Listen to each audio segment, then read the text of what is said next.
Welcome to another edition of Talk Your Exposure. This is season 2, episode 7. I'm alongside my co-host Devontae Campbell. How you doing today, man? Good, man. We got a good one today. We have a great one today. Somebody that I've known for quite some time. Somebody that I've grown up with. Legitimately seen me grow from under 4 feet to above 6 feet. we have sportscaster of Sportsnet Ontario, Brad Fay. How are you today, sir? Hey, good guys. Nice to be here. Thank you for taking the time to talk to us today. And like we always say, we're gonna get started with some quick hitters. So Devontae, it's all you. Yeah, so we always like to start off the show some quick hitters, get the brain flowing. Now we're gonna play this or that. Got about 7 to 6 seconds to answer, and then there's no wrong answer. Just like to see where your head's at with some NBA players. So I got to start it off strong. Tracy McGrady, Vince Carter. Oh man, I like Vince because I think he accomplished more in the playoffs. He was put the Raptors on the map. Tracy's that guy who could score at will unbelievably, but never won anything. So not that Vince won a championship, but there's my answer. Okay, TJ Ford, Damon Stoudemire. Wow, interesting. Damon, again, the original Raptor. I was out west then, but great pick by them, and it just set the Raptors on that course. They've been great in the draft pretty much every year. Mm-hmm. Okay, and definitely got to go with our point guards here: Steve Nash, Jason Kidd.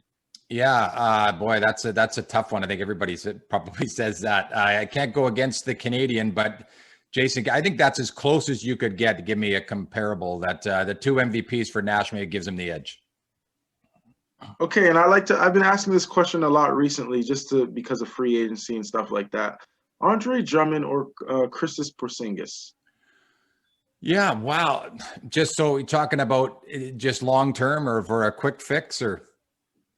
That's a good question. In the case of this, we're going to go quick fix. We're going to go quick fix. I think Drummond, especially in terms of the Raptors, in terms of rebounder, a guy with the expiring contract, a guy he'd be a perfect fit for a team like that where he doesn't need to score. But Porzingis is an interesting project. That's for sure. Just a matter if he can stay healthy.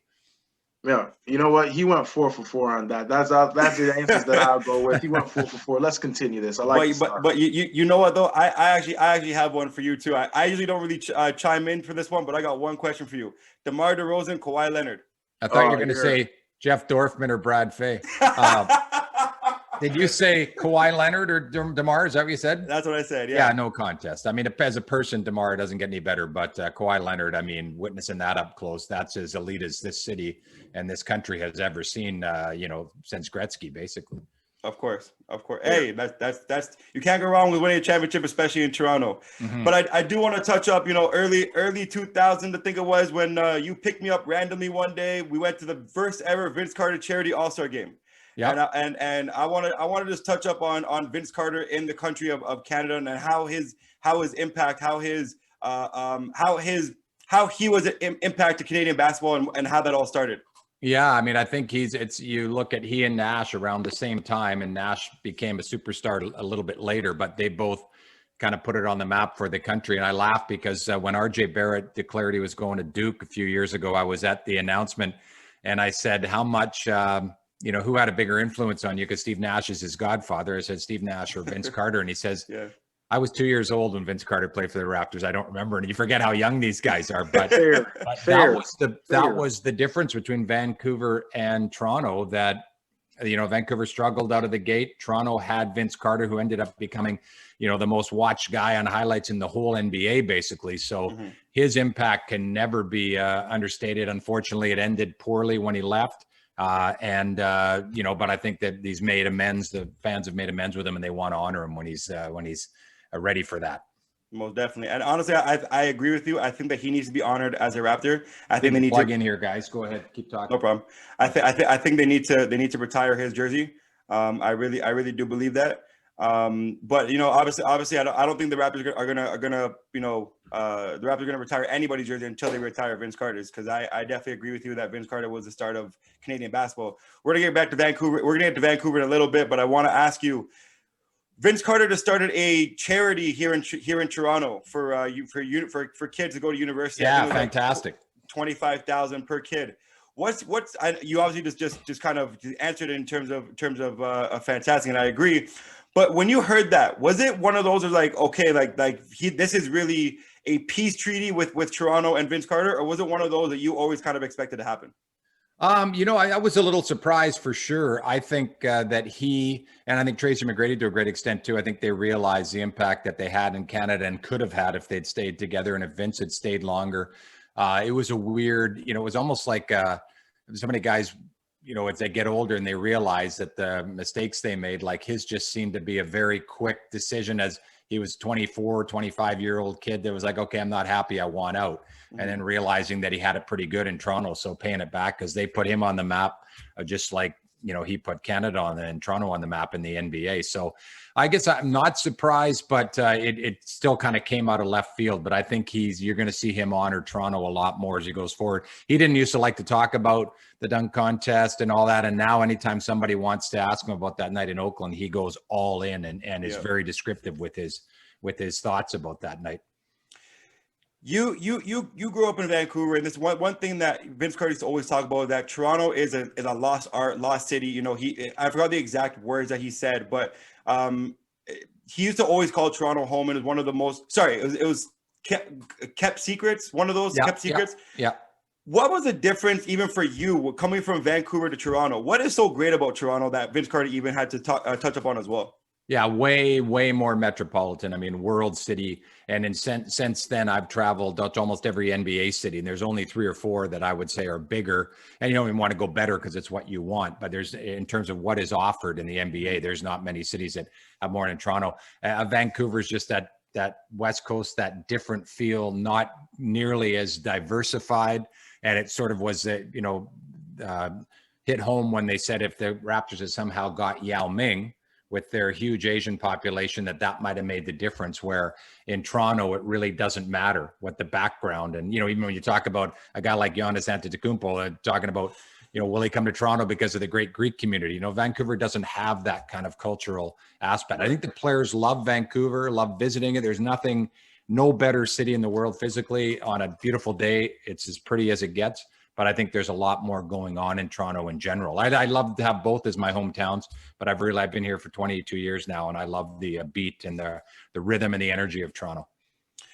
I want to touch up on Vancouver Grizzlies. Both Vancouver and Toronto came to the NBA at the same time. Unfortunately, it didn't work out for Vancouver. They're now Memphis. What was it like for you being from Vancouver to have a NBA team?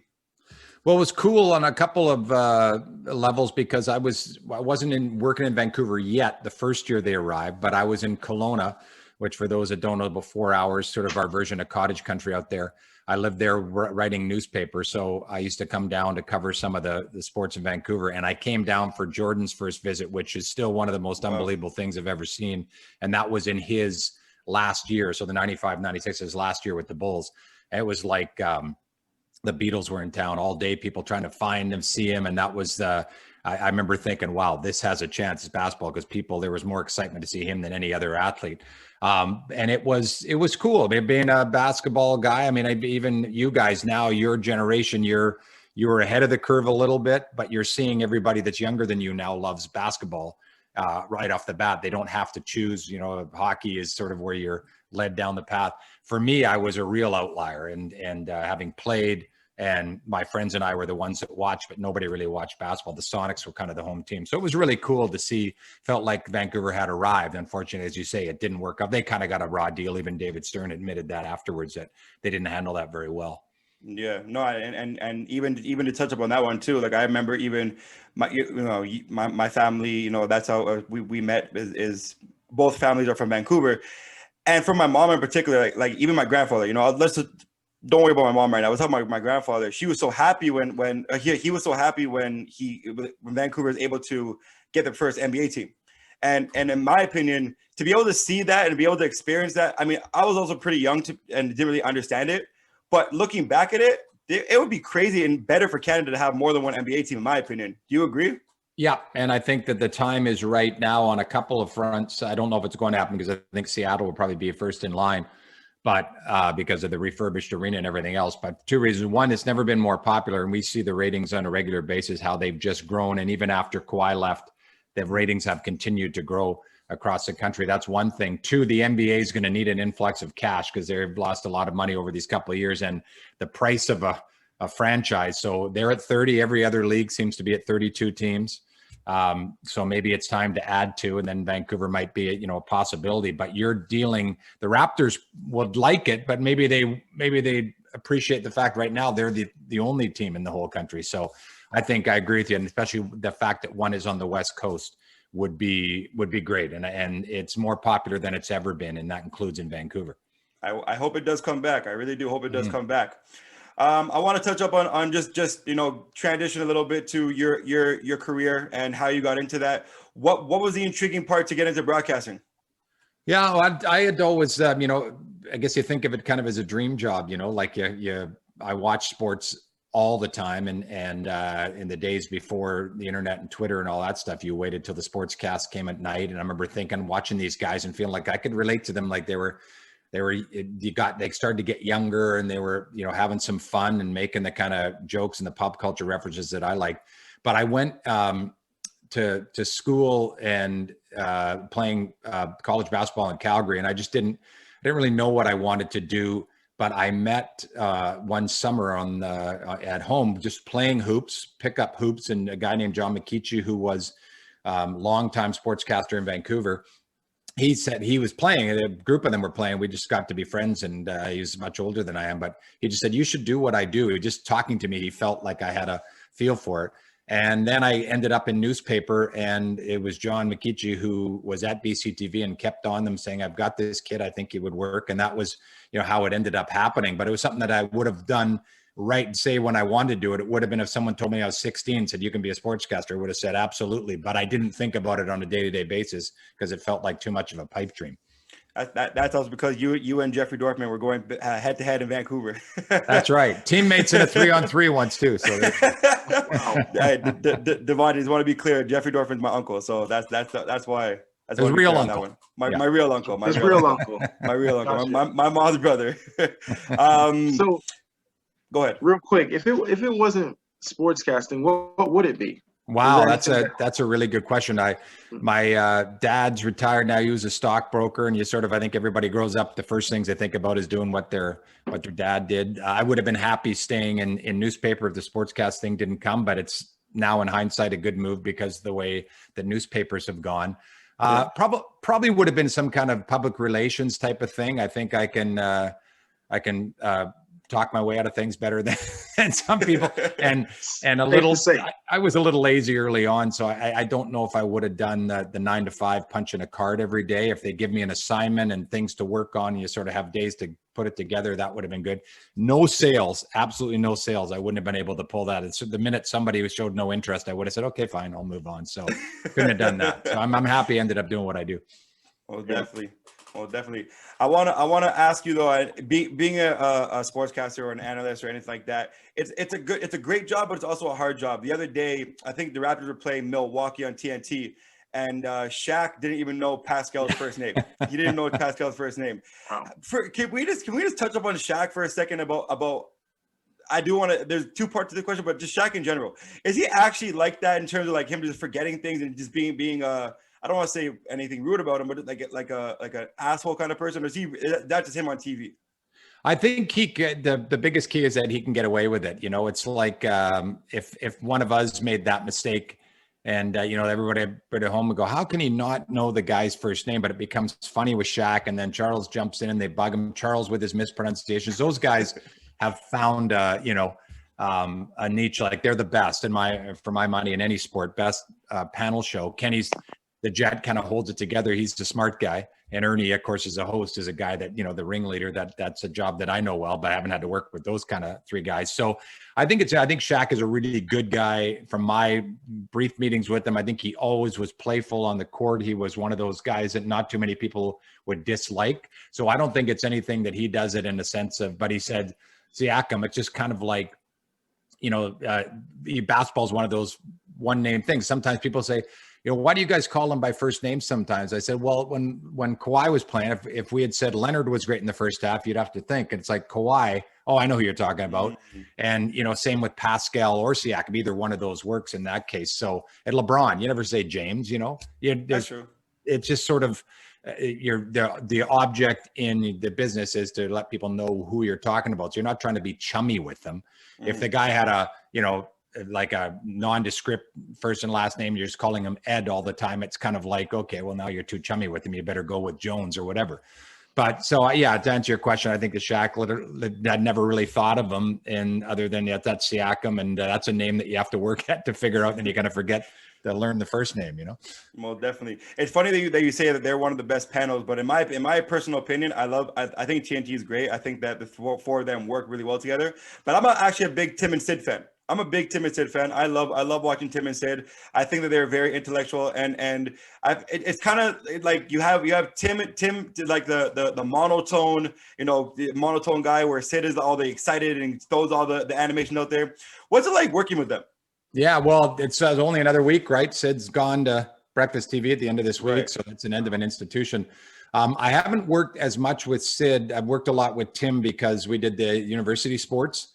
I was the host of the studio, and he was doing play-by-play for the men's basketball and the football, the Vanier Cup, the women's basketball, all of that stuff. So they're great guys. And when you mentioned earlier about that it's a great job and it's a hard job, for those guys every single day to have to know the whole landscape of sports. And I did a little bit of radio or fill in for Bob McCowan. And that's a really, really, if that's your job, then that's what you got to do. But I'm lucky I'm kind of in between because I do basketball, I still do tennis, I do the Olympics, I fill in on other things as well. But for those guys, you got to know the whole landscape because stories can pop up in any sport, whether it's European soccer or, a women's basketball qualifier or an NBA story. So I have great respect for them, and Tim's going to continue on his own with his show for now. But I agree, you described it very perfectly, that Tim is the nuts and bolts guy and the straight man, and Sid provides that entertainment, which you need over a course of 2 hours together. It can't be all straight talk. You got to have somebody going off now and then. Of course, and even when I watch them, I've always wanted to talk to them because I feel like they're just great people to talk to. You know what I mean? And obviously we always want what's best for Sid, and happy that Sid's able to move on and do whatever, do what he wants to do. But just to be able to, like you said, to do that on a regular basis every day, know all the information, even for you, where you do multiple sports, you're not just solidified on one sport. For us in particular, for our talk show, it's good because we're only solidified to basketball for right now. But what's it like for you on a preparation level in order to always get ready for all those different sports you have to get ready to, and in quick moments too? It's not like you have a lot of time. Yeah, well, something like the Olympics is an interesting one because it's ongoing. When I see something, or this year's again, we're with different times now, but let's take COVID out of the picture in a normal setup. Once we get in, within 5 or 6 months of an Olympics, I'm constantly taking notes and just marking them down somewhere. And then when I get closer to the actual event, I'll begin to prepare what I call a book. I just have a binder. And it works twofold. It started with tennis because we were outside and the wind would blow. So instead of having notes and having to put rocks and things on top to keep them from blowing away, I put it all in a binder, and then you can open up the binder and it sits there. Oh, wow.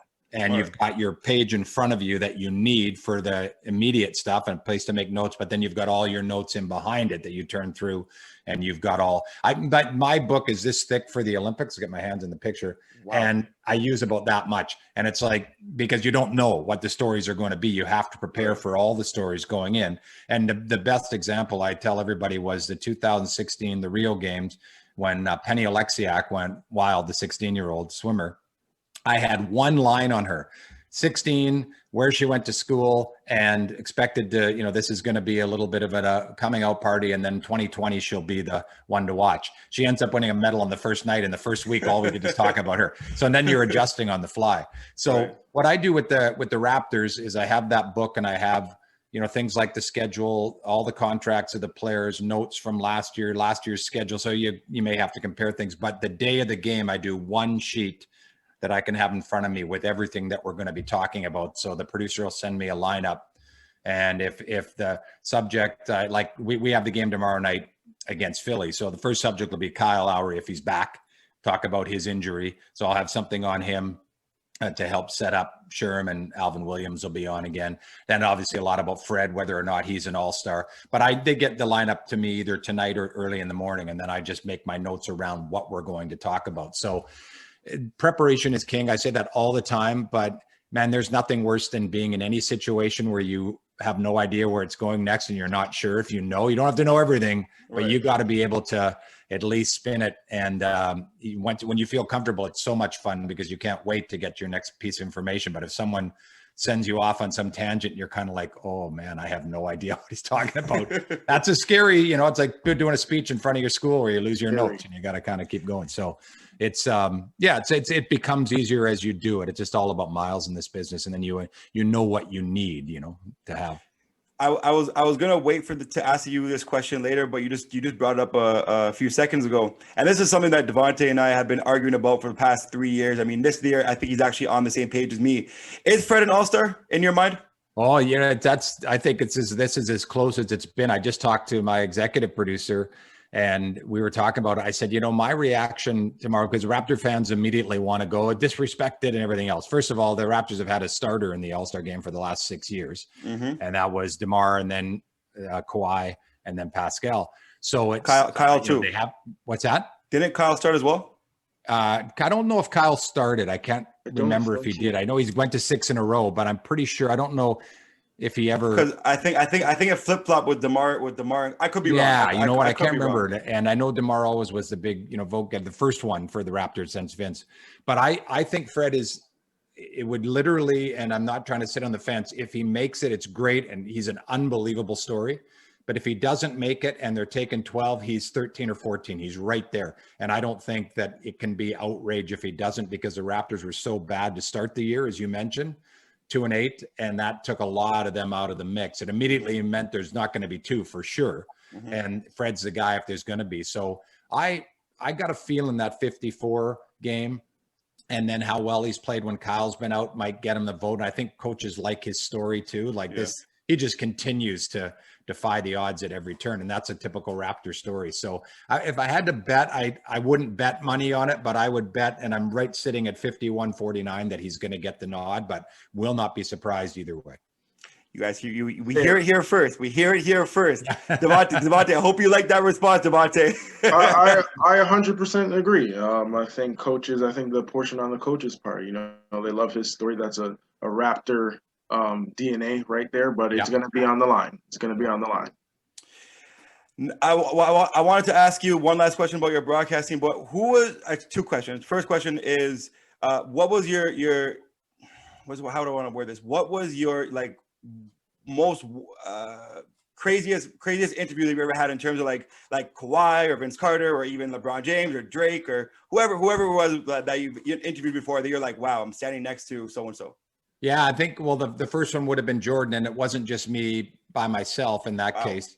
But that was the first time he came, and the circle of people. I'd never seen so many reporters around, and everybody just wanted to talk to him. But that was pretty cool. And I've been really lucky because I think in this era, the last 20 years that I've been doing the TV side of it, has been one of the great runs of, you know, guys that are considered all timers in their sport. Jordan and LeBron in the NBA, Tiger Woods, who have interviewed, you know, on the golf side of it. Tail end of, Gretzky finished right in my first year. And then now guys like Crosby, Ovechkin. And there's, you know, I can't think, maybe the coolest was we had Roger Federer on the set beside us. And I didn't realize it. I like tennis, but the tennis nuts, this guy is their all-time god. And the crowd that built behind us when we were just interviewing on the set, there's no one there behind us. And then all of a sudden it's about 100 deep all the way across. And he could not have been cooler, just like the gentleman. And that's one that I think of a lot, but probably the coolest, and the one that I have a picture of it up in my office upstairs, it was interviewing Kawhi on the court where he's holding the NBA Finals MVP trophy. And we did the round. So he came out, TSN had that game, game 6 when they won it. And he did them first, and he gave the trophy. They gave him a microphone, so he gave the trophy to someone to hold. So I said to our cameraman, I said, don't give him a mic, because it was Alvin Williams and I, and then Kawhi was going to join. I said, I'll just hold the mic and do this, because I want him to hold the trophy. And I remember it hitting me thinking, wow, like they just won the championship, first major championship in Canada in 25 years. I was part of the whole run we did, every second game. I'm standing here. This guy's going to go down in history. He's probably going to leave, but he's going to be that folklore story that's going to be told for 100 years. Everyone's kids and grandkids. So he came for 1 year and they won and then he left. Yeah, it was great, And so that one hits me in the sense of the combination of standing beside this guy and the moment of the whole thing. And I just remember saying, after you've been through all this, Kawhi, what do you, what's the first thought? And he just says, man, I am so tired. And he was so tired. Like, I just, watching that guy on a nightly basis was incredible. So it kind of capped it off that way. Last question about your broadcasting. I got to know, who was your first ever interview? Rod Brindamore, who's now the coach of Carolina. And I was working in Campbell River, my first job, and that's where he's from. And they sent me to Vancouver to do the game when he was playing for the Blues as a rookie. And he autographed a stick for me to take back to give to the auction off for some kids in Campbell River or whatever. But that was it. And that was when I walked in the press box in Vancouver, the old Coliseum. And that's when I decided this is what I'd like to do. This is a little bigger than Campbell River. I'd like to be at this level. So there you go. Were you ever nervous? Was there any bit of nerves or anything that was running through you? And how'd you get past that if you were? Yeah, that one was a little bit nerve-wracking. I was helped by, I always emceed all my friends' weddings. So I got used to talking in front of people and you realize it's only one guy. And they're all pretty good. I think most players are good with the younger guys. I remember Barkley in Vancouver that I was standing there and I had the microphone and the cameras with me and he's sitting alone. And he's like, hey, he goes, come here. Get over here. He goes, like, he knows I want to talk to him. And I'm, so you realize that's their job. They get it. And then when they see young guys, they'll give crap to guys that they know and guys that are writing stuff about them or saying stuff about them, but someone they've never seen before, they just realize. And then the opposite was Russell Westbrook is the only guy I've ever come across. It's been an absolute dick. So it's like, I love his game. I don't like him. He had no reason to be that way to me. And he was, and it was, he does it, but as someone said, he just got rust. He does it to everybody, so don't feel special, So there you go. Oh wow, fair enough. I want to transition to your basketball career. I didn't even know that you went to school in Calgary to play basketball over there. First of all, what was the school that you went to? In Mount Royal. Royal? It's now Mount Royal University. It was Mount Royal College when I played. So didn't have the grades or probably the game to play university. So college ball was great. How many years did you go there? I played 3. Played 3. What position? Yeah. I'm sorry. What position? Oh, what position? I was shooting guard in the early days. I could shoot, man. Early days of the 3-point line. Here's a funny stat. We had an 18-game conference schedule.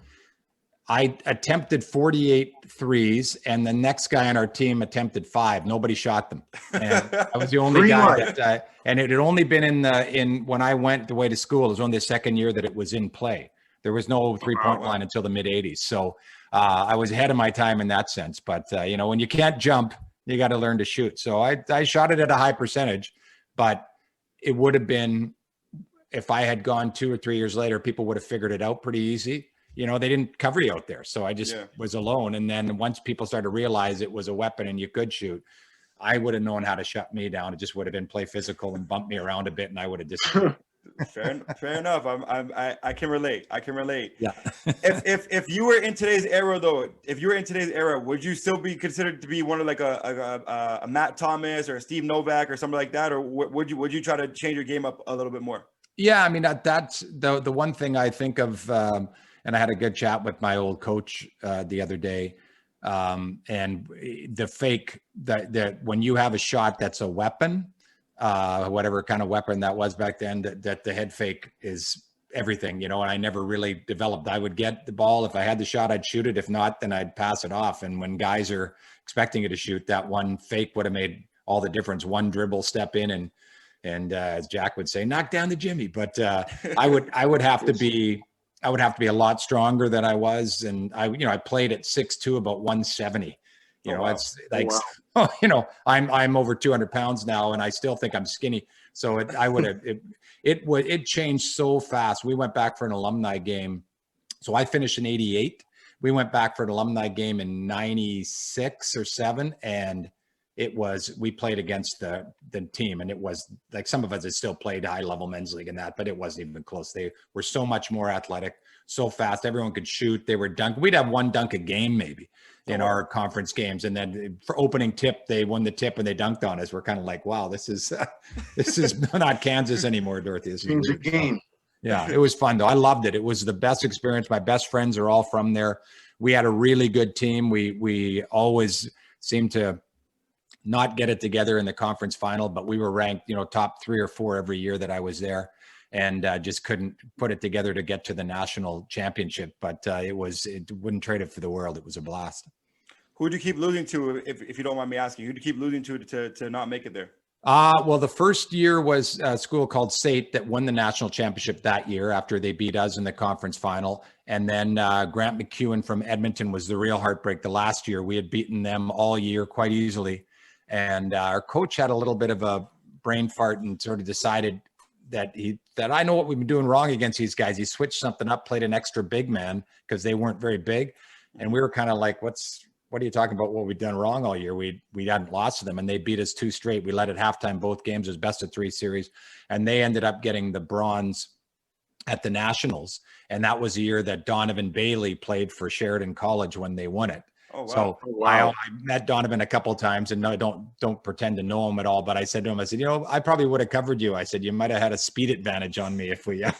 So we had the type of team that I don't know if we could have won the whole thing, but I think we probably could have gotten to the final. We were better than Grant McEwen was, and when they won bronze, it was kind of, we thought, wow, what could have been. That one hurt.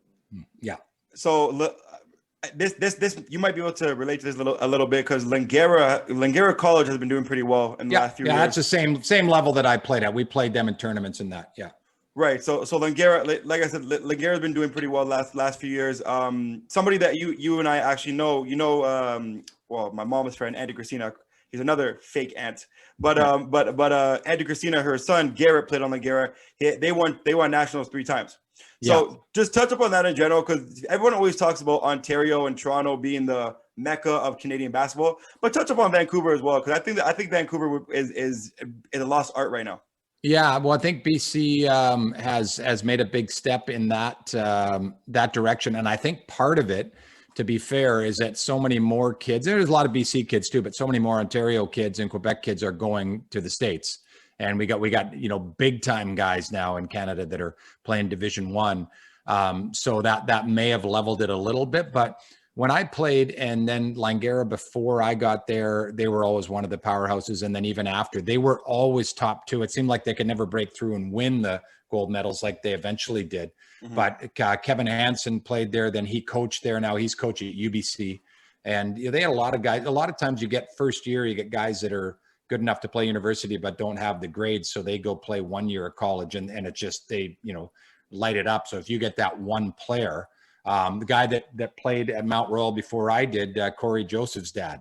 Oh, wow. That makes me feel old. David Joseph, who was an unbelievable player. And in a different era, he probably would have gone Division I, whether or not he would have had a chance to play pro. But he was a legend. He was the best player anyone had seen come through there at that point, just before I got there. And then now here's his son in the NBA. So, but I agree that BC kind of gets overlooked. But that's the two, it seems, at the college level. It's Ontario and BC, and at the university level, it's Carleton and everybody else, really, every year for the men's side. Yeah, man, Carleton. If you're on a different team, it is so stressful playing against Carleton. I mean, I've never played against them, but I've heard so many stories from our friends and stuff like that. So it's crazy. But I know you touched up earlier, and you mentioned about your coach, and you met all your best friends at your school. What was the relationship like with your coach in terms of what he taught you? Yeah, well, that was kind of why I got in touch with them. I think the biggest thing, I always say, though, all the guys on that team, everybody's done well. I mean, not everybody's a CEO and, setting the world on fire financially. There's a couple guys that are, but everybody's kind of found their way and are good people. And he was a real hard disciplinarian. And I think that I told him, I said, it took me a while to realize that that's what I needed. He was very hard on me. Harder than he was on most, but he also, because he knew that I needed that, and when he got me fired up, I would play harder defense, or I would, hit the glass a little bit, that I wasn't prone to do. But I always tell the story that we were doing, I'd played for a few coaches at that point, and some good ones, and other ones that sort of, they're kind of loose. And then when it comes down to getting everything together, you have their attention. but he never let up. And so we were doing drills where he'd be at one end of the gym talking to somebody, and we'd be doing some kind of defensive shuffle drill. I'd be at the other end of the gym, and I'd, straighten my legs for a split second, and he'd fake, he'd know I'd have to run because I wasn't staying down. Wow. Like, he saw everything. And he just was, very, very intense. His son, I don't even know the name, Jordan Baker, was all Canadian at University of Alberta. And that's his son, and his wife, my coach, Doug Baker, his wife was a great player. And Doug was at national team. He played for the junior national team, never made the senior national team.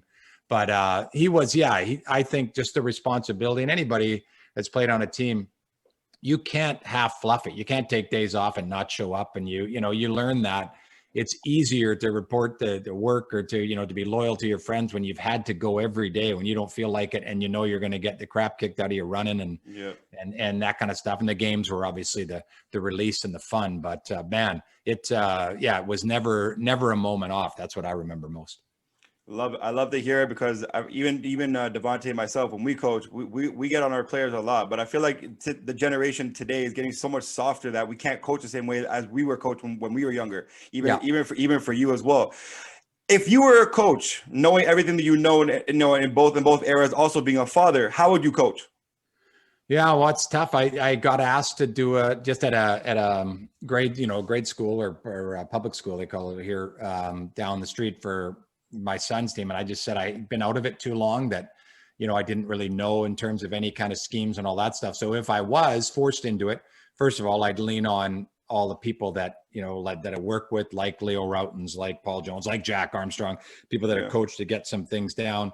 But I think that fine line between having fun and knowing that when you need their attention, you've got to get it. And that takes a bit of time to build, where when they're jerking around and then you're like, okay, guys, listen, I let you have your fun. Now I need you to pay attention and, to make it. But I agree. It's a different generation. And I don't know where the next generation of great players will come from. I don't know if anybody's as dedicated to be out there for 5-6 hours a day shooting in the backyard like we used to. Sure. And I think if you're sometimes coaching, you need to take the time for them to learn those skills where they should be shooting free throws and doing shooting drills and ball handling drills on their own. And then when it comes time, you just work on theories and practice and that kind of stuff. And I know this is your first time meeting Devontae, but Devontae was fortunate enough to go play Division I basketball at Albany University, and he has some stories even that he talks about, saying how he was in the gym as constantly as he was, but now when he's coaching, him and I talk about it all the time. What's the one thing? I'll let Devontae tell. What's the one thing you always try to tell your kids all the time, and try to motivate your kids to do, Devontae? Stay in the gym, man. I think you hit it right in the dot. We're heading into a new generation now where kids are just not as dedicated as we used to be. And it's pivotal. I think in any development in life, you need to be consistent at something in order to make that a habit. I think there's a stat out there, you do something for 90 days straight, it becomes an actual habit. And, in terms of basketball, it's tough. It's tough to see right now. I think a lot of kids, there's a lot of revenues to success in today's life. So in terms of the, athletics, you fight between those spectrums of finding kids that really love the game of basketball. And what I tell my kids is that if you really want to do it, you have to find a routine. You have to stay consistent out at that thing, because there's a lot of kids that want to do the exact same thing. No, that's it. And you know what I think with basketball is advantage over almost every other sport is you can go out by yourself. All you need is a rim. And hockey, you can take shots, but you're not developing the rest of your skills. Basketball, you can ball handle, you can shoot, you can go through the motion, get your free throw routine, everything. You get one more guy, then you're suddenly playing defense, you're rebounding, like everything comes together. It's an easier sport to spend time on and get better at than most of them. For sure. I want to know. We saw you away from the background, but I just want to know, what's it like being a father? Oh, it's fantastic. It's, it's been a weird, she's working from home now, obviously, with everything going on. She works at Sportsnet as well. But the boys have gone back to school as of last week. So it's changed things around here. I was banished to the bedroom because one of them was in this room that I'm in. One of them was in the den. My wife's in the office. So I don't have anything to do during the day unless, I can just prep in there on my phone. But it's been fantastic. And I've got two boys that are 11 and 13. And I knew all my life that I wanted to be a father. And I got started with it a little bit late, which is fine. I'm probably a better dad now than I would have been 20 years ago. And they're the best. It's a great. The oldest is into every sport. It just sort of plays everything, kind of dabbles in it. And now he's starting high school next year, grade 9. He's going to Neil McNeil, which has a really good sports program. So he'll find something there, but he's big into hockey and he's starting to get into basketball and volleyball and that. And then the younger guy is not really into the sports as much. And unfortunately, he's taller. He's like a head taller than everybody in his grade, but he doesn't have the interest. So I said, he's going to middle school next year. So I said, as soon as you get there, the coach is going to see you in gym and say so. And he kind of likes it, but he's not, it hasn't really grabbed him. And he's very, very funny and very smart with the computers and the video games and that kind of stuff. And he's got these great creative ideas. So everybody finds their way in different forms, right? Fair enough. Yeah. I know you mentioned earlier that kids always like to take after their parents and stuff like that. First of all, two-parter, would you want your kid to take after you? And two, do they even want to take after you in terms of what you're doing right now? Yeah, I think the business is changing. That's the problem. It's shrinking, as you see these stories from Bell and, last week and the week before with people losing their jobs, radio stations, all sports radio stations being shut down. So I think there'd be interest from the oldest for sure. But it's sort of I'd have to see what the landscape is like at that point, but it's a legacy business. There's a lot of guys that are working now that their fathers that are still work in the business. Guys like Bob McKenzie's son Sean works with us, and there's been a number of those kind of cases. So we'll see, but it depends where it's all headed. So I would have no problem if they wanted to, but I would certainly not direct them that way if it felt like it's a dead end. Fair enough. I got a few more questions for you before we play our game at the end to conclude our show. But first question I want to ask you is, do you remember how you got the name Stinkman? Stinkman? Stinkman. Suckman. Suckman. Oh, Suckman. Sorry, with Suckman. your nephews, right? Suckman, yeah. Suckman. Are your cousins? I guess your cousins. It was Ario. Yes, I was over playing hockey in the basement with Jeff's kids, and I missed the net, and the one kid, the little guy, says, I think he's married now. The little guy says, "You suck." You suck. So then the next time I scored and I went right in his face and, does that suck? Does that? So then they said, who's the suck man now? So that was it. Yeah. Oh, that was great. That was a fun night. That was probably 20 years ago. At least. Something like that. Funny enough, all three, there's 4 boys, 3 of them are married now. I don't know if you know, 3 of them are married. Incredible. And they all have, the oldest ones have 2 kids. The other one has 1 kid. Yeah. My gosh. Crazy to think about. How fast it goes for sure. If you had a dinner party and you had 5 empty chairs, who would you, and you could fill them with anybody in the world, who would you want to fill them with? Dead or alive? Yeah. Well, what I'll do is I'll take the family out of it, because I think you'd be pretty quick to get, grandparents and things like that back into me. That feels like it's an obvious. So to make it more generic, that's Bruce Springsteen for sure. That's my guy. And it's been the soundtrack of my life, and I love to hear stories. Love to ask him anything about his albums and that. Probably Muhammad Ali. Again, a guy who saw everything, and Neil Armstrong. We just watched First Man the other night. So I mean, I always say when he passed away, it's like everybody's got a story. This guy, the first guy on the moon. That would be pretty cool. Boy, that's oh man. So that's 3, right? Tough one. 3. Yeah, Yep. That's a tough one. I mean, you try to break it out into different things that you like President Kennedy kind of thing. I'm a big fan of the 60s, 50s, 60s, 70s sort of history, that kind of thing. And that would be enough. Those 4 would be enough for me for the conversation. So I'll leave the 5th. You're leaving one freebie. The 5th to be determined. How about that? Sounds good. Sounds good. If you could bring somebody back from the dead to hear their conversation, other than the people that you mentioned that are passed away, who would you bring back to have a conversation to hear their story? Just to hear their whole story. Wow. Only one person. Yeah. Well, if it could be family, my grandfather is like, I was lucky because I lost one when I was quite young, but the one that I was almost 20 or 21 years old when he died, but I still was kind of just scratching the surface. And his story in a nutshell is amazing. He from England. He wanted to go fight in World War I, and his dad, he was one of like 11 kids. His dad said, if you go fight in that war, because his dad didn't agree with it, he goes, you're not welcome back here. So he went and fought, wasn't welcome back, moved to Canada at like 21 years old, started knocking on doors in Saskatchewan, got a job at a farm, worked his way west, started a car dealership, and, you know, and then he's the sort of the patriarch of our family. So I kind of got to get some of those stories as I got older, but, you know, just when you're at the age where you're really interested, he's gone. And I have a lot of dreams that I'm getting to talk to him. So that would be the one I think for me, I think would be a blast, because everything he lived through from the start of flight to both world wars, like what a lifetime to live in the 20th century. Almost lived, you know, if he'd lived to be 100, he would have lived in 3 centuries, because he was born in 1899, but he died at 90. So pretty crazy. Wow. That is very crazy. Yeah. That's very crazy. A couple more for you. First one, Michael, LeBron, Kobe.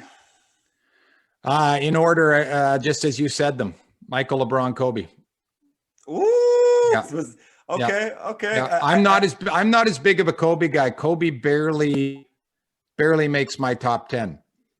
And Michael and LeBron are 1-2 now. Yeah. I've got Bird, Magic, Wilt, Kareem, Russell, all those guys, Duncan, all of them ahead of Kobe. And then, but that's not disparaging Kobe. It's like he's 9 or 10. You know, that's still pretty good. But I was not as enamored with him as some other people. But again, still of this generation, you know, since Michael, it's he, Duncan, and LeBron are the big 3 from the last 20 years, right? In whatever order.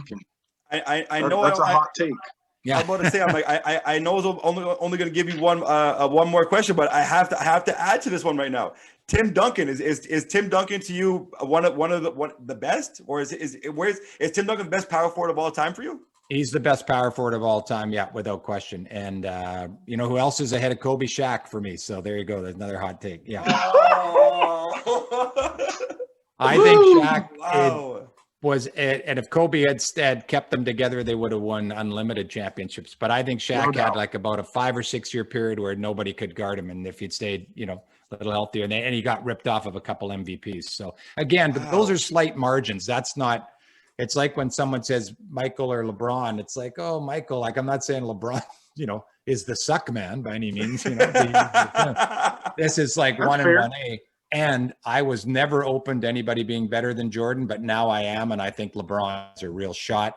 If he gets another title and another MVP, what he's doing at his age is ridiculous. Like, it's never, you know, Michael had his 12 years where he was the best player. And, you know, in that mix, LeBron has never left that mix, and is year 18 or whatever it is. It's crazy. So I'm open to that changing at some point. Duncan just was never flashy enough. He just got it done. 5 titles.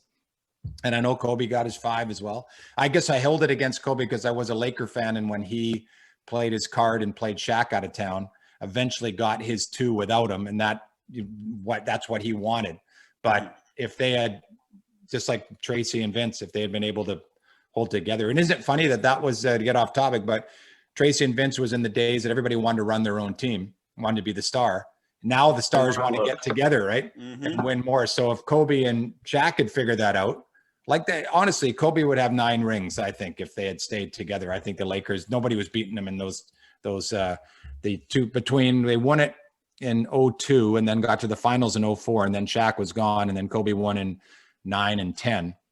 In between there would have been 2 or 3 more, I think. So you're talking 8 or 9 rings for Kobe. And then I'm not telling you he's the 10th best player of all time. So that's a great point. I also think that if Jordan didn't retire, he wins 8 in a row. That's my opinion. But no, nobody was beating them. Yeah, for sure. That's a whole nother conversation. Yeah. Last question before we get to our game. It's similar to the first question that I asked you, but the last question. 5 Canadians that you could sit down and have a conversation with, dead or alive, who would it be?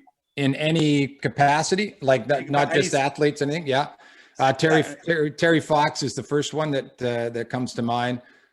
Steve Nash, who I've met briefly, but never really had the chance to sit. It just seems like a really cool dude. Wayne Gretzky, again, maybe the greatest athlete of all time. let me see. They get a musician in there. Maybe. Boy, yeah, it's 3 is always easy to come up with. They come up with 5 is I'd squeeze after that. Yeah. So I don't. Hey, Larry Walker, the MLB Hall of Fame guy who played hockey, was a goalie like I was until I decided to take up baseball a little later. So I know it always lends itself back to sports and music for me. But it's and you know what, Michael J. Fox, guy from my hometown. And just one of those guys that just seems like such a cool dude. He's handled his illness with such grace that, and he just seems like a really funny guy. So give me those. Any honorable mentions? No, I think that's good enough for me right now. Yeah, if you gave me 10 minutes to think about it, I'd come up with a list. But so you wouldn't even put your grandfather in there? Oh no, I would, but I try to do those things without saying family, because then you could go. A lot of relatives, right? To me, it's quite obvious. It's like when they say, what are the things 3 things you couldn't live without? I say, okay, besides the obvious of family and friends, then you go through music, sports, whatever. But let's try to play those things that way. Fair enough. We like to conclude this show, with a game called In a Perfect World. I'm going to put you through a scenario, and then you're just going to fill in the blanks for me. So let's go all the way back to when you're at school in Calgary.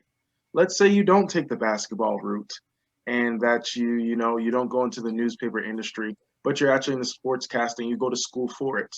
Now you're doing a tremendous job throughout your 4 years of college, all the way to the point where every Division I school in the country now wants you to be their main sportscaster. You can move your family out there. They have provided a house for you on campus or a little bit outside of campus. What is that Division I school that you would go to? Duke. We are having everything is Duke lately. Can I tell you? Can I tell you my Duke story? Why? Yeah. Because I didn't jump on the bandwagon as late as some. So Quinn Snyder, who now coaches Utah, was playing high school basketball in Seattle, and we used to get their games in Vancouver. They won the state championship, Mercer Island. He wore number 10. I wore number 10 because of Quinn Snyder, and he went to Duke. I'd never heard of Duke. And they said on the broadcasting, Quinn Snyder headed to Duke next year. At that point, I'm getting into college hoops. It's early 80s. I'm like, I know Indiana, North Carolina, like Duke. It's not even a state. What is that? So he went, and he was part of Krzyzewski's first Final Four team as a freshman when Johnny Dawkins and Tommy Amaker and those guys. And he played 4 years, 3 Final Fours. And he always was kind of the 6th man. Last year he started. He was never a superstar there, but that was my connection to Duke. So I was right on board from that point, right up until now.